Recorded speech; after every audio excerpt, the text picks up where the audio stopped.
ಭಾಷಣ ಮಾಡೋಕೆ ಹೇಳ್ತಾ ಇರ್ತೇವೆ. ಪ್ರಜಾಪ್ರಭುತ್ವ ವ್ಯವಸ್ಥೆಯಲ್ಲಿ ಶಾಸಕಾಂಗ, ನ್ಯಾಯಾಂಗ, ಕಾರ್ಯಾಂಗ, ಪತ್ರಿಕಾರಂಗ ಇವೆಲ್ಲ ಕೂಡ 4 pillars ಆಫ್ ಡೆಮೋಕ್ರಸಿ ಅಂತ.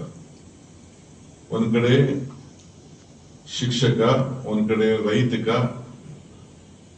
ಕೃಷಿಕ, ಶಿಕ್ಷಕ, ಕೃಷಿಕ, ಸೈನಿಕ ಇವರೆಲ್ಲ ಕೂಡ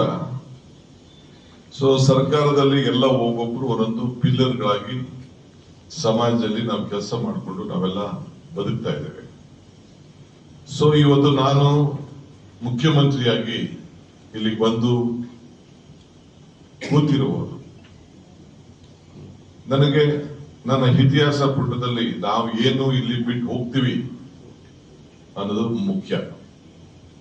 ನಿಮ್ಗೆ ಹೆಂಗೆ ಭಗವಂತ 7 ಕೋಟಿ ಜನರ ಪೈಕಿ 5.25 ಲಕ್ಷ ಜನ ನಿಮ್ಗೆ ಈ ನೌಕರ ಹುದ್ದೆಯನ್ನ, ಅಧಿಕಾರ ಹುದ್ದೆಯನ್ನ ಏನು ನಿಮ್ಮ ಶ್ರಮದಿಂದ, ನಿಮ್ಮ ಪಾರದರ್ಶತೆಯಿಂದ ಅಧಿಕಾರವನ್ನು ಜನ ಕೊಟ್ಟಿದ್ದಾರೆ. ಇದು ಜನಸಾಮಾನ್ಯರ ಬದುಕಿಗೆ ಬದಲಾವಣೆ ತರಂತ ಒಂದು ಜವಾಬ್ದಾರಿ ಆಗ್ಬೇಕು. ನಾನು ಹಿಂದೆ ಹೇಳಿದ್ದೇನೆ, ನಾನು ಹಿಂದೆ ಪೇಜಸ್ ನಾನು ಓದ್ಲಿಕ್ಕೂ ಇಷ್ಟ ಇಲ್ಲ. ನನಗೆ I don't believe in reading history or writing history. I believe in creating history. ಅದಕ್ಕೆ ಹೊಸ ಹೊಸ ಅಧ್ಯಾಯಕ್ಕೆ ನಾನು ಕಾಲಿಡ್ತಾ ಇದ್ದೇನೆ. ಈ ರಾಜ್ಯದ ಅನೇಕ ಅಧಿಕಾರಿಗಳು, ನೌಕರು ಹಿಂದೆ ಏನು ರಿಟೈರ್ಡ್ ಆಗಿದ್ದಾರೆ, ಶಿಕ್ಷಣ ಇಲಾಖೆ ಇರ್ಬೋದು, ಗೃಹ ಇಲಾಖೆ ಇರ್ಬೋದು, ಕಂದಾಯ ಇಲಾಖೆ ಇರ್ಬೋದು, ಯಾವುದೇ ಇಲಾಖೆ ಆಗಲಿ, ಕೃಷಿ ಇರ್ಬೋದು, ಎಲ್ಲ ಇರ್ಬೋದು. ಇವತ್ತು ಏನು ಈ ಸಿಸ್ಟಮ್ ರನ್ ಆಗಿದೆ, ನಮ್ಮ ರಾಜ್ಯಕ್ಕೆ ಅತಿ ಉತ್ತಮವಾಗಿ ಸೇವೆ ಮಾಡಿದ್ರಿಂದನೇ ಇವತ್ತು ಕರ್ನಾಟಕ ರಾಜ್ಯ ಯಾರು ನಮ್ಗೆ ಬೆಂಬಲವಾಗಿ ನಿಂತ್ಕೊಳ್ಳದೆ ಇರಲಿ, ಇಲ್ಲಿರುವಂತ ತಂತ್ರಜ್ಞಾನ, ಇಲ್ಲಿರುವಂತ ವಿದ್ಯಾರ್ಥಿಗಳು, ಇಲ್ಲಿರುವಂತ ಅನೇಕರು, ಇಡೀ ದೇಶ ನಮ್ಮನ್ನ ಗಮನಿಸ್ತಾ ಇದ್ದಾರೆ. ನಾನು ಮೊನ್ನೆ ಪ್ರೈಮ್ ಮಿನಿಸ್ಟರ್ಗೆ ಒಂದು ಮಾತು ಹೇಳಿದೆ. ಪ್ರಧಾನಮಂತ್ರಿಗಳನ್ನ ಮೈಸೂರಿನಲ್ಲಿ ಸ್ವಾಮಿ ವಿವೇಕಾನಂದರ ಒಂದು ಯೂತ್ ಸೆಂಟರ್ ಇನಾಗ್ರೇಷನ್ ಇತ್ತು. ಇಲ್ಲೇ ಕೂತಿದ್ದೆ. ಪ್ರೈಮ್ ಮಿನಿಸ್ಟರ್ ಅಟಲ್ ಬಿಹಾರಿ ವಾಜಪೇಯಿ ಬಂದಿದ್ರು, ಎಸ್.ಎಂ. ಕೃಷ್ಣರವರು ಮುಖ್ಯಮಂತ್ರಿ ಇದ್ರು, ನಮ್ಮ ನಾರಾಯಣ ಮೂರ್ತಿ ಅವ್ರನ್ನ ಚೇರ್ಮನ್ ಮಾಡಿದ್ದು. ನಿಮ್ಗೆ ಒಂದು ಸಂದೇಶವನ್ನ ಸರ್ಕಾರದ ಪರವಾಗಿ ಕೊಟ್ಟಿದ್ದಾರೆ. ಇವತ್ತು ಎಲ್ಲ ಕೆಲಸ ಮಾಡಿದ್ರಿ, ಹೆಡ್ ಕ್ವಾರ್ಟರ್ಸ್ ಅಲ್ಲಿ ಯಾರು ಇಲ್ಲ. ಯಾಕೆ ನಿಮ್ ಕೆಲಸಕ್ಕೆ ಸೇರ್ಕೋಬೇಕು? ಯಾಕೆ ಆ ತಾಲೂಕ್ ಬೇಕು? ಏನಿ ಜಾಗ ಬೇಕು? ನಿಮ್ಗೆ ಅವಕಾಶ, ಕೆಲವರು ಪ್ರೆಷರ್ ಮೇಲೆ ಬಂದಿರ್ತೀರಿ, ಕೆಲವರು ಪಾಪ ಏನು ಇಲ್ಲದೆ, ಕೆಲವರು ಯಾರು ಪರಿಚಯ ಇಲ್ಲದೆ ಹೋದ್ರು ಪಾಪ ಸರ್ಕಾರದಲ್ಲಿ ಎಲ್ಲಿ ಕೆಲಸ ನೀವು ಮಾಡ್ಕೊಂಡು ಬರ್ತಾ ಇದ್ರಿ. ಬಹಳ ಜನ ಹೆಡ್ ಕ್ವಾರ್ಟರ್ಸ್ ಅಲ್ಲಿ ಇಲ್ಲ. Almost more than 60% head quarters ಅಲ್ಲಿ ಇಲ್ಲ. ತಾಲೂಕು ಮಟ್ಟದಲ್ಲಿ, ಜಿಲ್ಲಾ ಮಟ್ಟದಲ್ಲಿ ಅವ್ರ ಊರುಗಳಿಂದ ಬರೋದು, ಎಲ್ಲಿಂದ ಬರೋದು, ಮಾಡೋದು. ಒಂದು ಫೋನ್ ಇದೆ, ಮಾಡಿದಾಗ ಬಹಳ ಇದರಿಂದ ಮಾತಾಡೋದು, ಇವೆಲ್ಲ ಕೂಡ ಬಹಳ ಅತಿ ಹೆಚ್ಚಾಗಿ ಕಾಣ್ತಾ ಇದೆ. ಅದಕ್ಕೆ ನಾನು ಪ್ರಾರಂಭದಲ್ಲಿ ನಮ್ಮೆಲ್ಲ ಸೀನಿಯರ್ ಆಫೀಸರ್ಸ್ ಹೇಳಿದ್ದೇನೆ, ಪ್ರತಿ ತಾಲೂಕಲ್ಲೂ ಕೂಡ PDO ಇಂದ ಹಿಡಿದು, ರೆವಿನ್ಯೂ ಇನ್ಸ್ಪೆಕ್ಟರ್ ಇಂದ, ವಿಲೇಜ್ ಅಕೌಂಟ್ ಇಂದ ಹಿಡಿದು ಎಲ್ಲರೂ ಕೂಡ ಅಲ್ಲಿಂದ ಮೇಲ್ಮಟ್ಟದ ಆಫೀಸರ್ ಇಲ್ಲ, ಕಂಪಲ್ಸರಿ ಆಗಿ ಅವನು ಅವರವರ ಕೇಂದ್ರ ಸ್ಥಳದಲ್ಲಿ ಅವರು ವಾಸವಾಗಬೇಕು, ಅವರು ಬೋರ್ಡ್ ಹಾಕ್ಬೇಕು, ಅವ್ರ ಸಂಪರ್ಕದ ವ್ಯವಸ್ಥೆ ಇಟ್ಕೊಳ್ಬೇಕು. ಇವತ್ತಿನ ಟೆಕ್ನಾಲಜಿ ಎಲ್ಲಿದ್ದಾನೆ ಅಂತೇಳಿ ಇವತ್ತು ನಾವು 750 ಕಡೆ ಈ ಒಂದು ಸಭೆ ಇವತ್ತು ನಡೀತಾ ಇದೆ. 750 ಕಡೆ ಅವನ್ನೆಲ್ಲ ಇಲ್ಲಿಗೆ ಬಂದು ದೊಡ್ಡ ಭಾಷಣ ಮಾಡಬೇಕಾದಂತ ನನಗೆ ಅವಶ್ಯಕತೆ ಇಲ್ಲ. ಈ ಭಾಷಣಕ್ಕೆ ನಾನು ಇಲ್ಲಿ ಸೇರಿಲ್ಲ. ನನಗೆ ಭಾಷಣ ಮಾಡೋದ ಚಟ ಕೂಡ ನನಗೇನು ಅವಶ್ಯಕತೆ ಇಲ್ಲ.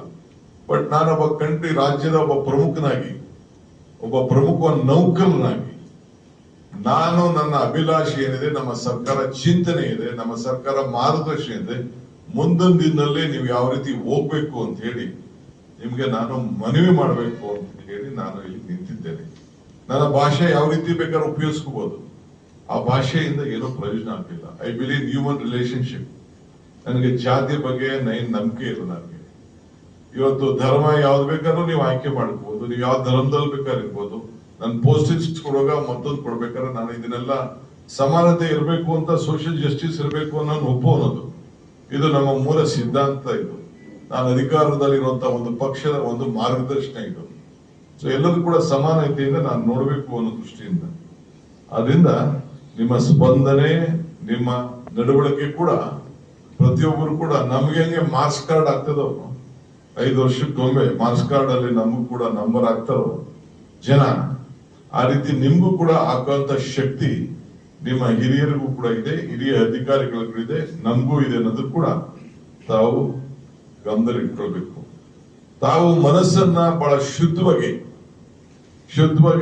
ತಾವು ಮಾಡುವಂತ ಕೆಲಸದಲ್ಲಿ ಗಮನದಲ್ಲಿ ಇಟ್ಕೊಂಡ್ರೆ ಎಲ್ಲ ಕಷ್ಟಕ್ಕೂ ಕೂಡ ಇದೆ.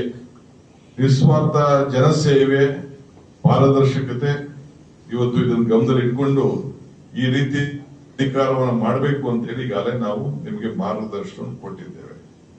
ನಮ್ಮ ಉಪಮುಖ್ಯಮಂತ್ರಿಗಳು ಸಮಸ್ಯೆ ನಾವು ಪ್ರೈವೇಟ್ ಬೋರ್ ಲೈನ್ ಫೋನ್ ಮಾಡಿದ್ದೀವಿ ಸರ್, ಮತ್ತೆ ಎಲ್ಲೆಲ್ಲಿ ಬೇಕು ಟ್ಯಾಂಕರ್ ಅಲ್ಲಿ ಸಪ್ಲೈ ಮಾಡ್ತಾ ಇದ್ದೀವಿ ಸರ್.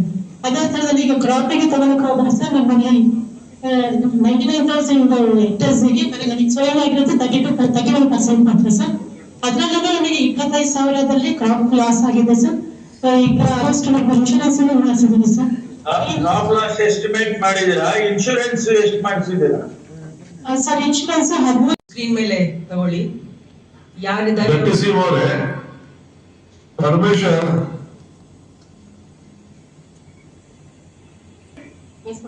ಪರಮೇಶ್ವರ್, ಈ ಒಂದೆರಡು ಪಂಚಾಯತಿ 2 ತಾಲೂಕನ್ನ ನೀವು ಸ್ವಲ್ಪ you ask him some questions whatever you want. ಅಲ್ಲಿದ್ದಾನೆ ಮರಳಿ ಹುಬ್ಳಿ ಕೊಪ್ಪಳ ಜಿಲ್ಲೆಯವರು, ಕೊಪ್ಪಳ ಜಿಲ್ಲೆ they are there on the line. You ask him ಅವ್ರು ಏನ್ ಮಾಡಿದ್ದಾರೆ ಅಂತ ಅಂದ್ಬಿಟ್ಟು they are ready to answer. ಏನು ಡ್ರಾಟ್ ಬಗ್ಗೆ ಏನ್ ಮಾಡಿದ್ದಾರೆ, ಏನ್ ಎಫೆಕ್ಟ್ ಆಗಿದೆ ಅಂತ ಅವ್ರಿಗೆ ಗುಲ್ಬರ್ಗ ಒಂದ್ ಕೇಳ್ಬಿಟ್ಟು ಆಮೇಲೆ ನೀವು ಮುಂದುವರಿಸಿ, ಮಿಕ್ಕಿದ ವಿಲ್ ಟೇಕ್ ಇಟ್ ಅಪ್.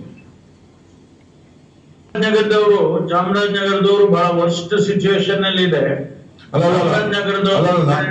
ಇದು ಪರಮೇಶ್ವರ್, ಮರಳಿ ಹೋಬಳಿಯವರು ಲೈನ್ ಅಲ್ಲಿ ಇದ್ದಾರೆ.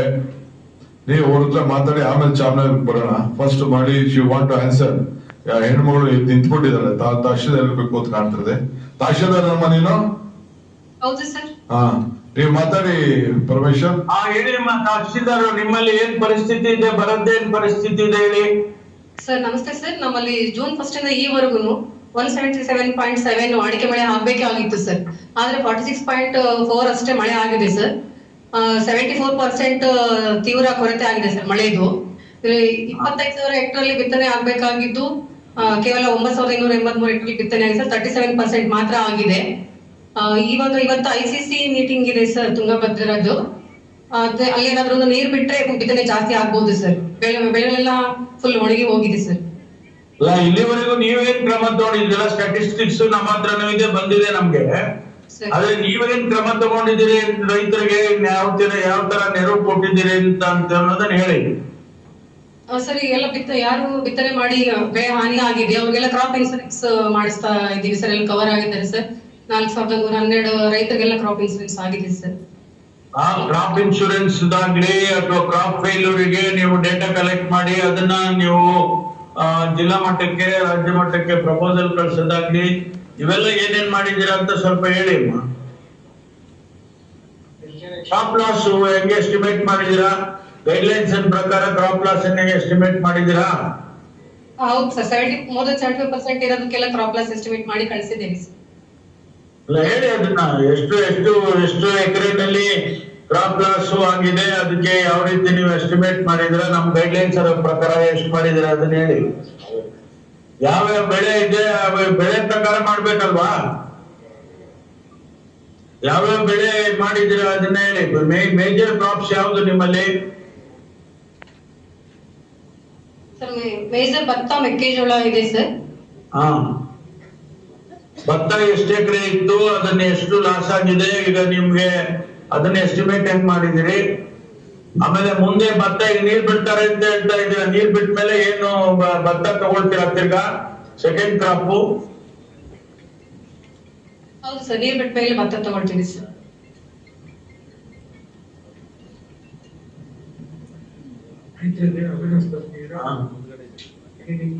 ಎದುರಿಗೆಲ್ಲ ಯಾವ ರೀತಿ ಕ್ರಮ ಮಾಡಿದ್ರೆ ಹೇಳಿ. ಅವ್ರಿಗೆ ಹೆಂಗೆ ಅವರಿಗೆ ಪರಿಚಯ ಮಾಡ್ಬೇಕಲ್ಲ ನೀವು. ಅವ್ರ ಗಮನಕ್ಕೆ ಇದೆಲ್ಲ ಕಾರ್ಯಕ್ರಮ ಸರ್ಕಾರ ಮಾಡಿರೋದೆಲ್ಲ ಹೇಳ್ಬೇಕಲ್ಲಮ್ಮ. ಸರ್ ಹೌದು ಸರ್, ವಿಸಿಟ್ ಮಾಡಿ ಈಗ ಬೆಳೆ ಹಾನಿ ಆಗಿರೋ ಕೆಲವು ನೆಕ್ಸ್ಟ್ ಯಾವ ಬಿತ್ತಬಹುದು ನೀರ್ ಬಂದ್ರೆ ಮತ್ತೆ ಅಗ್ರಿಕಲ್ಚರ್ ಡಿಪಾರ್ಟ್ಮೆಂಟ್ ಕೊಡಮ್ಮ ನೀನು. You go to agriculture department, ready answer. Deputy CM ಏನೋ ಕ್ವಶನ್ ಕೇಳ್ತಾ ಇದಾರೆ, ಹೇಳಿದಕ್ಕೆ. ನಮಸ್ತೆ. ಹೇಳಿಮ್ಮ, ನೀವು ಏನೇ ಕ್ರಾಪ್ ಲಾಸ್ ಎಸ್ಟಿಮೇಟ್ ಮಾಡಿದ್ಮೇಲೆ ಏನು ನೆಕ್ಸ್ಟ್ ಆಲ್ಟರ್ನೇಟಿವ್ ಕ್ರಾಪ್ ತಗೊಳ್ಳೋದಕ್ಕೆ ತಹಸೀಲ್ದಾರ್ ಹೇಳ್ತಾರೆ ನೀರ್ ಬಿಡ್ತಾ ಇದಾರೆ ಅಂತ. ನೀರ್ ಬಿಟ್ಮೇಲೆ ನೀವು ನೆಕ್ಸ್ಟ್ ಕ್ರಾಪ್ ತಗೊಳ್ಳೋದಕ್ಕೆ ಏನು ನಮಸ್ತೆ ಸರ್. ಈಗ ನೆಕ್ಸ್ಟ್ ನಾವು ರೈತರಿಗೆಲ್ಲ ಪರ್ಯಾಯವಾಗಿ ಅಂದ್ರೆ ಭತ್ತ, ನಮ್ಮಲ್ಲಿ ಭತ್ತ ಮೇಜರ್ ಬರುತ್ತೆ ಸರ್. ಸೊ ಈಗ ನೀರ್ ಬಿಡ್ಲಿಲ್ಲ ಅಂದ್ರೆ ನಾವು ಭತ್ತ ಪರ್ಯಾಯವಾಗಿ ಕಡಿಮೆ ನೀರಿನಲ್ಲಿ ಬರ್ತಕ್ಕಂಥ ಬೆಳೆಗಳನ್ನ ಅಂದ್ರೆ ಸಿರಿಧಾನ್ಯಗಳು ಸರ್, ರಾಗಿ, ನವಣೆ, ಸಜ್ಜೆ ಆ ತರದ್ದು, ಮತ್ತೆ ಹೆಸರು, ಉದ್ದು ಕಡಿಮೆ ಅವಧಿಯಲ್ಲಿ ಬರ್ತಕ್ಕಂಥ ಬೆಳೆಗಳನ್ನ ಈಗ ಆಲ್ರೆಡಿ ಬೆಳಿಬೋದಂತ ರೈತರಿಗೆ ಸಾಕಷ್ಟು ಅವೇರ್ನೆಸ್ ಕ್ಯಾಂಪೇನ್ಸ್ ಎಲ್ಲ ಮಾಡಿ ತಿಳಿಸಲಾಗಿದೆ ಸರ್. ತಹಶೀಲ್ದಾರ್ಗೆ ಕೇಳಿ, ಈಗ ಇವರಿಗೆ ಏನು ಕ್ರಮ ತಗೊಂಡಿದ್ದಾರೆ, ಈ ಬರದಲ್ಲಿ ನೀವು ಏನೆಲ್ಲ ಕ್ರಮ ತಗೊಂಡಿದ್ರೆ ಹೇಳಮ್ಮ. ಈಗ ಕುಡಿಯೋ ನೀರಿಗೆ ಸಮಸ್ಯೆ ಇಲ್ವಾ? ಕುಡಿಯೋ ನೀರಿಗೆ ನಗರದ ವ್ಯಾಪ್ತಿಯಲ್ಲಿ ಏನು ಸಮಸ್ಯೆ ಇಲ್ಲ ಸರ್. ತಾಲೂಕಲ್ಲಿ ಸರ್ ಗ್ರಾಮೀಣ ಭಾಗದಲ್ಲಿ 8 ಗ್ರಾಮ ಪಂಚಾಯತ್ 11 ವಿಲೇಜ್ ಅಲ್ಲಿ ಸಮಸ್ಯೆಗಳಿದೆ ಸರ್. ನಿಮ್ಮ MLA ಅವರು ಟಾಸ್ಕ್ ಫೋರ್ಸ್ ಮೀಟಿಂಗ್ ಏನೋ ಮಾಡಿದಾರಲ್ಲಮ್ಮ?